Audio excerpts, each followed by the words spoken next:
Assalamualaikum warahmatullahi wabarakatuh. Halo semuanya, perkenalkan nama saya Naviola Yusi Prastika dengan NIM 25020074010 dari kelas 2025E Program Studi Pendidikan Bahasa dan Sastra Indonesia. Pada video kali ini saya ingin berbagi refleksi mengenai perjalanan saya selama mengikuti mata kuliah keterampilan berbicara dari pertemuan 1 sampai pertemuan sekarang.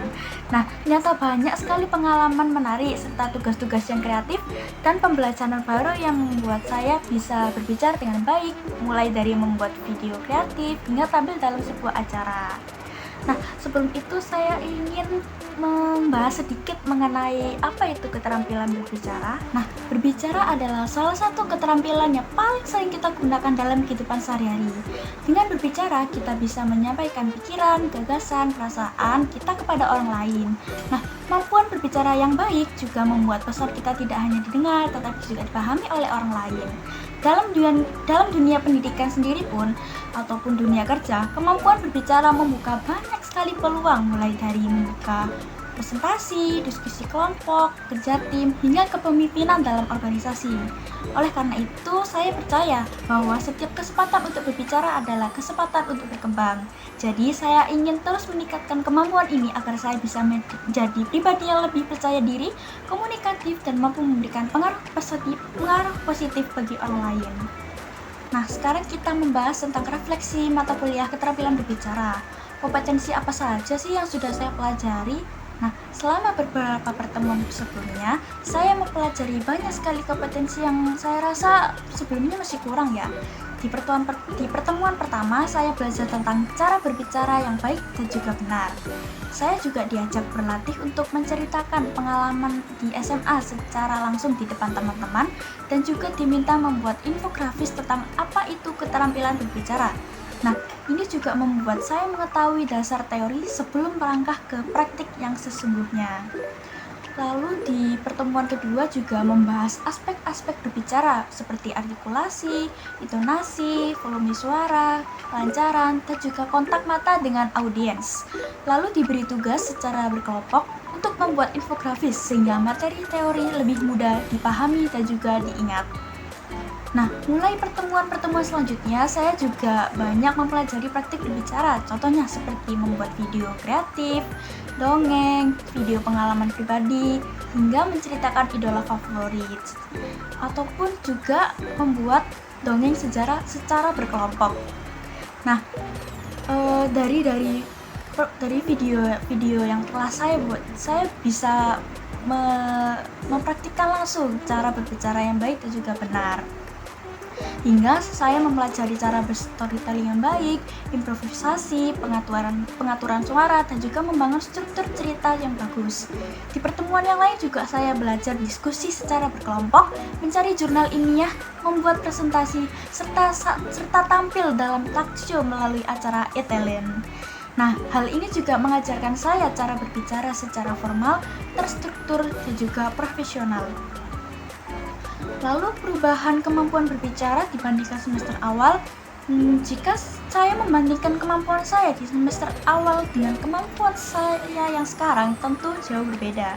Saya melihat perkembangan yang cukup lumayan besar. Mungkin awalnya saya sering merasa gugup, bahkan ketika berbicara di depan kamera seperti ini. Saya juga sering kehilangan fokus ketika harus berbicara panjang tanpa membaca teks. Namun seiring berjalannya waktu, setelah membuat berbagai video dan melakukan banyak praktek, saya mulai terbiasa dengan proses berbicara secara natural. Intonasi saya menjadi lebih terkontrol, artikulasi saya menjadi lebih jelas, dan saya bisa mempertahankan kontak mata dengan audiens, serta membuat ekspresi wajah saya terlihat lebih natural dan juga baik. Nah, saya juga lebih memahami bagaimana menyusun alur pembicaraan yang lutut sehingga pendengar bisa mengikuti pembahasan saya dengan lebih mudah dan dipahami. Lalu perubahan paling besar yaitu rasa percaya diri saya sekarang ya.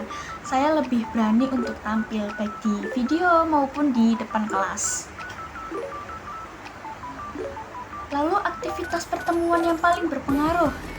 Saya masih ingat ketika saya disuruh untuk membuat video tentang idola.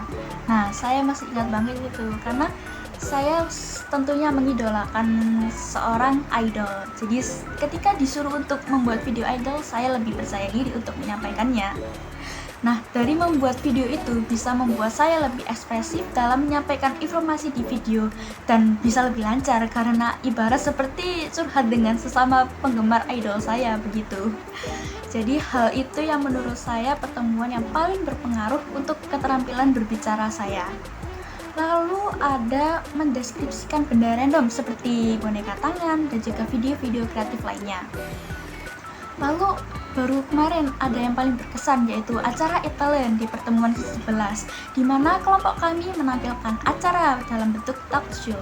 Nah, di sana saya belajar improvisasi, berpikir cepat dan berinteraksi dengan penonton sehingga dapat membentuk kemampuan berbicara saya secara bertahap. Lalu materi yang paling menantang dan cara saya mengatasinya. Nah, saya masih ingat banget itu ketika di pertemuan saya disuruh untuk menjadi reporter begitu. Jadi saya dengan teman saya itu berpura-pura seperti narasumber dan juga reporter. Dan hari itu juga harus mengumpulkan video di up di YouTube. Pada awalnya mungkin saya bingung harus mulai dari mana karena tidak ada teks yang dibaca dan saya juga belum siap. Saya juga takut salah ucap ataupun kehilangan video di tengah-tengah. Nah, untuk mengatasinya saya membuat catatan untuk poin-poin kecil, kemudian berlatih berbicara dengan teman saya berdasarkan poin-poin tersebut. Setelah itu saya menonton video rekaman saya dan memperhatikan bagian mana yang menurut saya masih kurang. Contoh penerapan keterampilan berbicara yang saya kuasai yaitu ketika mendeskripsikan boneka tangan pada pertemuan ke-7. Nah, pada tugas itu saya menggunakan teknik deskripsi secara detail, mengolah suara dengan baik dan juga mencoba memakai gestur tangan agar penyampaian saya menjadi lebih hidup. Selain itu, pada saat tampil acara talk show e-talent, saya juga menerapkan teknik storytelling, improvisasi suara, dan menjaga kotak mata dengan audiens. Saya juga belajar mengatur ritme berbicara dan juga menyesuaikan ekspresi sesuai dengan suasana. Lalu ada hambatan dalam proses belajar dan solusi pribadi. Nah, hambatan utama saya selama mengikuti mata kuliah ini adalah rasa gugup saya yang belum berkurang ya, dan juga kurang percaya diri, terutama ketika direkam dan juga tampil langsung. Saya juga kadang kesulitan menghafal alur cerita dan menjaga konsentrasi saat berbicara cukup lama. Nah, untuk mengatasinya, saya melakukan beberapa solusi pribadi, yaitu saya bisa melatih pernafasan sebelum berbicara, mencoba membaca dengan suara keras setiap hari, serta menonton ulang rekaman video tugas untuk mengevaluasi di mana kesalahan saya. Nah, saya juga meminta masukan-masukan dari teman-teman saya untuk mengetahui bagian mana yang masih perlu diperbaiki. Perlahan-lahan, hambatan tersebut mulai berkurang dan keterampilan bicara saya mulai efektif. Lalu harapan saya dan target pengembangan untuk keterampilan berbicara ke depan, mungkin ke depannya saya berharap kemampuan berbicara saya terus meningkat dan saya menjadi lebih profesional. Saya juga ingin mampu berbicara dalam berbagai situasi tanpa adanya rasa gugup dalam diri saya, memiliki kemampuan persuasi yang kuat serta dapat menyusun cerita dengan yang menarik dan juga dipahami.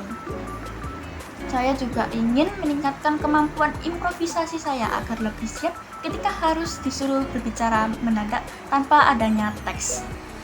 Untuk target selanjutnya yaitu saya mungkin bisa tampil dalam forum yang lebih besar dan mampu menyampaikan ide-ide saya dengan jelas dan juga percaya diri seperti di MC, moderator, dan lain-lain.